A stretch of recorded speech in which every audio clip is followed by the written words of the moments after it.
Hey guys, Nick, aka the one only Crisis YT, and this is a dual commentary, not like part of Dual Com Saturday, simply because right now Tyler is what I'm going to be calling him, or Hopeless Dreams doesn't have a YouTube channel, so I'm not going to make it part of Dual Com Saturday.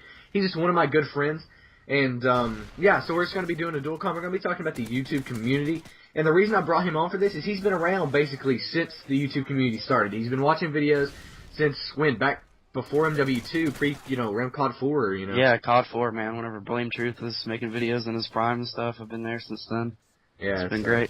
Yeah, so he obviously knows a lot more about this than I do. So I was going to kind of ask him, what kind of sparked this in my head is, as you all know, I mean, for God's sake, it was trending on Twitter, Hutch left Machinima.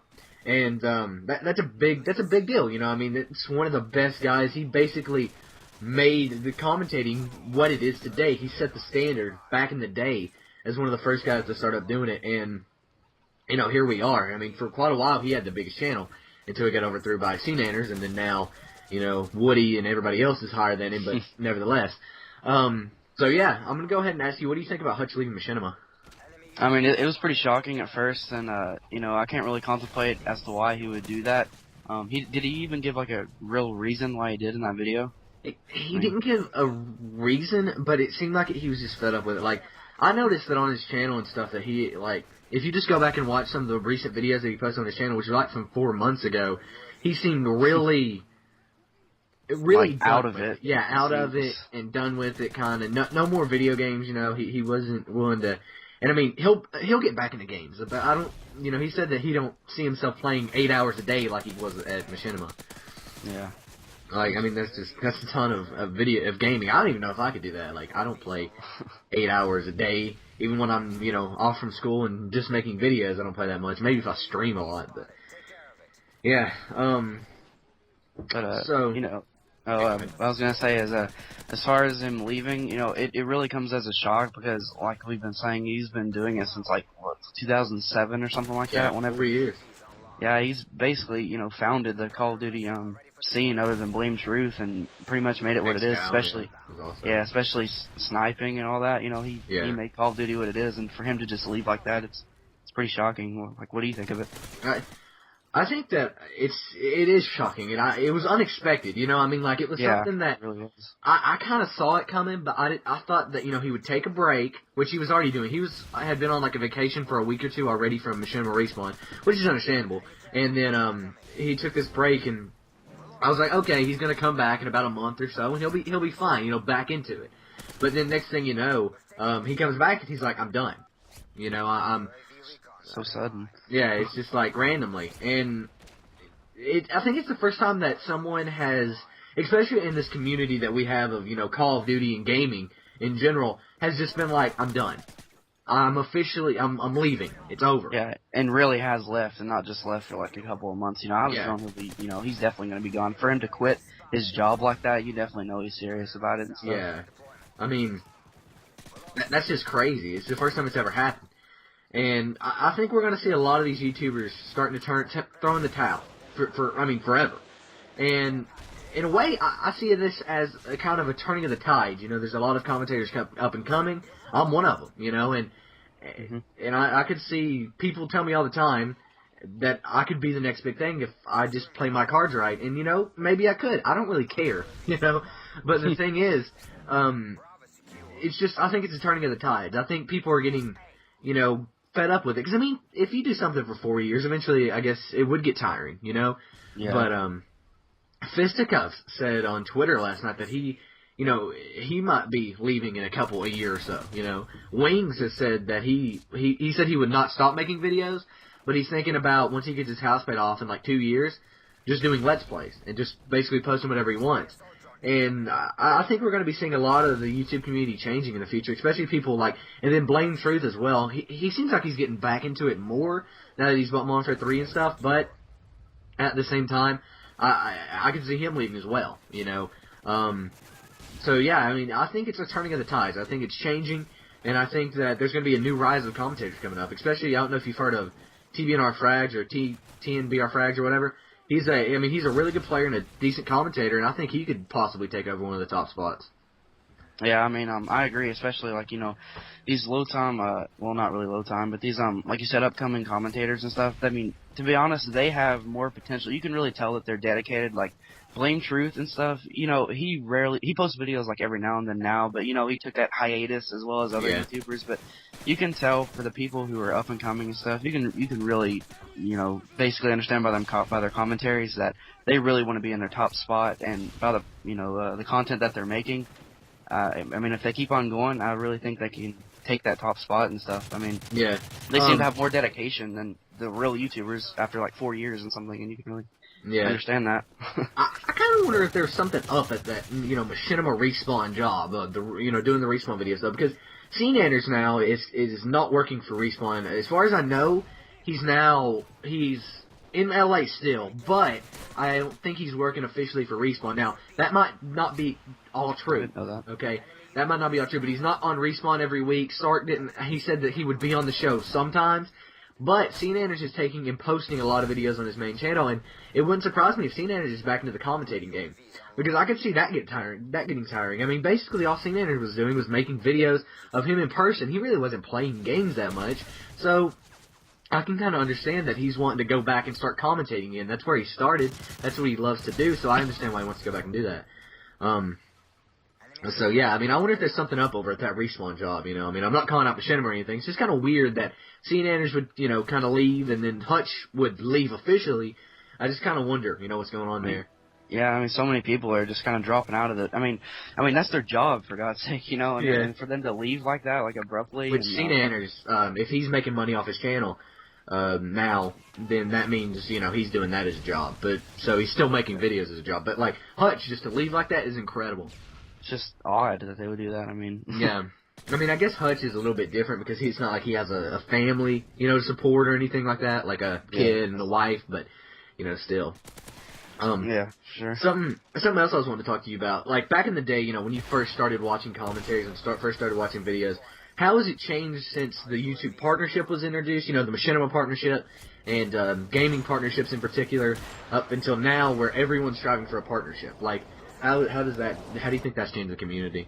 I mean, you can really tell, like, I'm basically referring to Blame Truth videos because that's mainly who I watched back in the day, but you can really tell that back then, they really enjoyed what they were doing because they weren't obviously making money from it, but you could really tell from the amount of videos that they put out and the amount of dedication that they put into it that they really enjoyed what they were doing, and you don't really see that a lot now, I mean, like you said, people are going for the money and stuff, and I don't know, I just really preferred it back then whenever people didn't go for the money. It just seemed like more effort was put into their videos whenever they weren't going for it, and it was just all around better than what it is now. I mean, it's changed so much.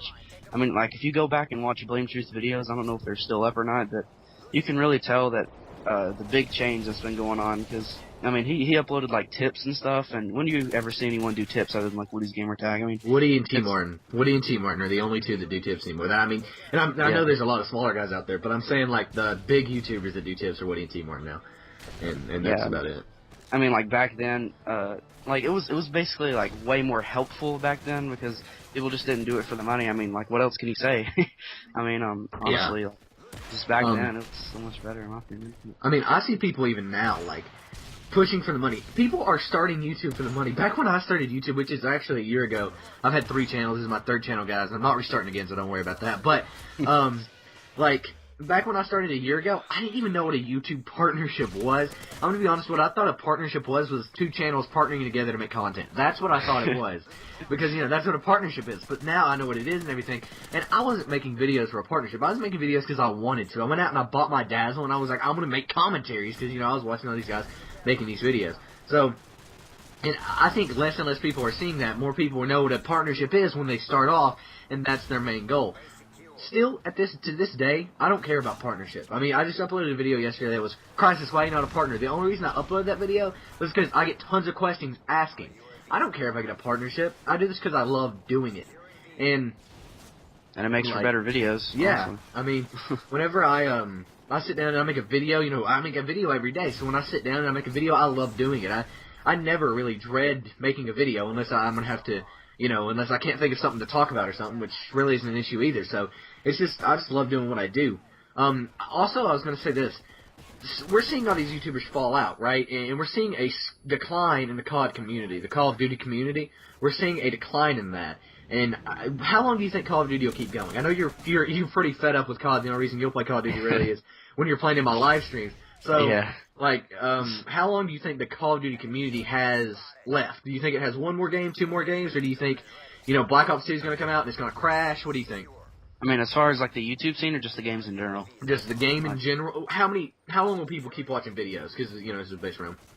Yeah. Well, I don't know. I think there will always be those certain amount of people, those little kids, and basically what COD's based around, I guess, what people would say. But there'll always be some people who watches the videos regardless of Call of Duty 7, or 8, and stuff like that. I think always we're gonna be on like 9.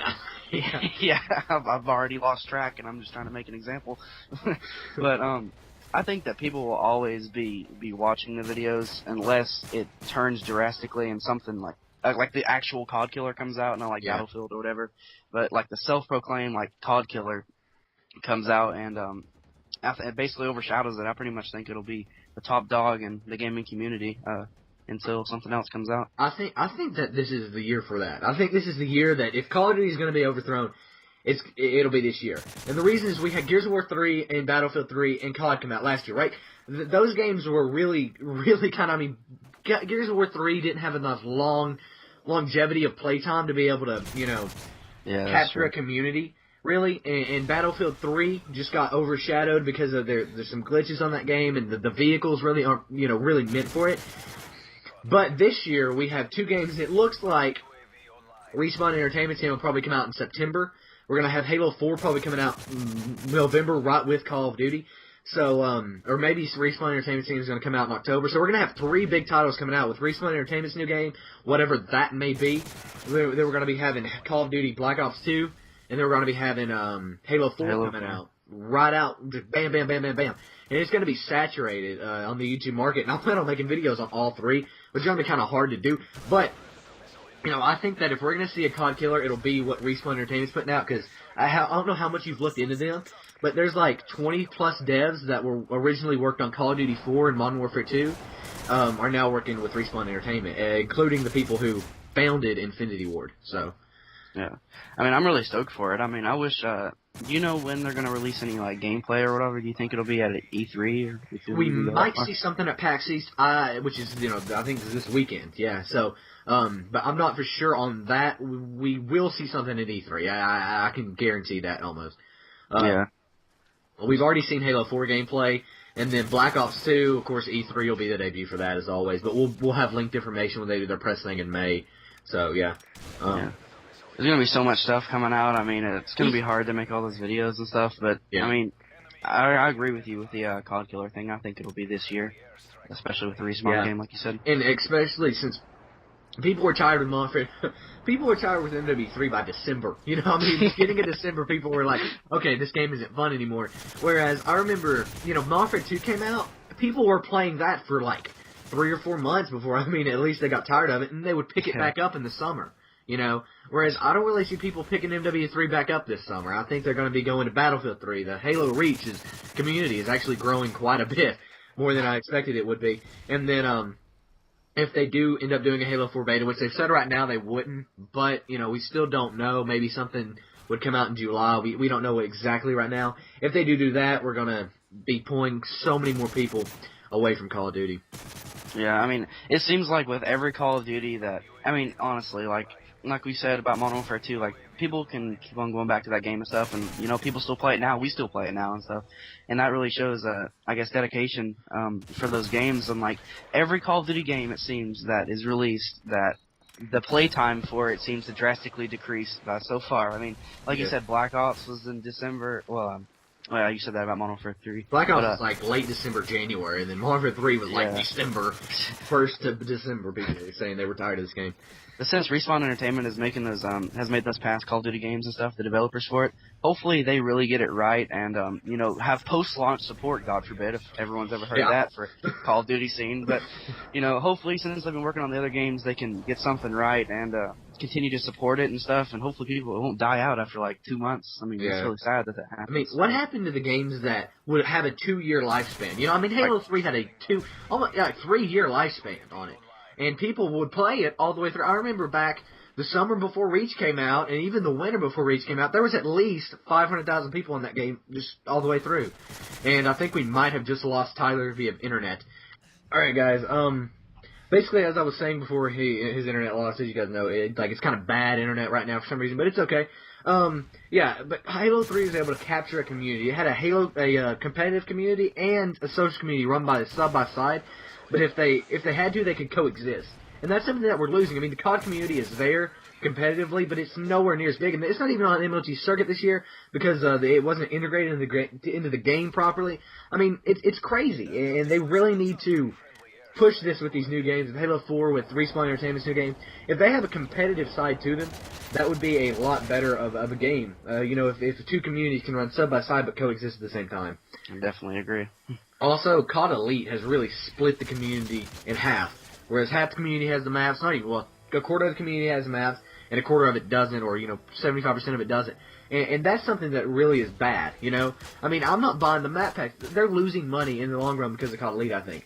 The reason is because, one, not a lot of people bought it in the first place, and two, the reason I didn't buy the MW3 map packs, I would have bought them if COD Elite wasn't around, but since COD Elite was around, I knew they sucked, so I didn't.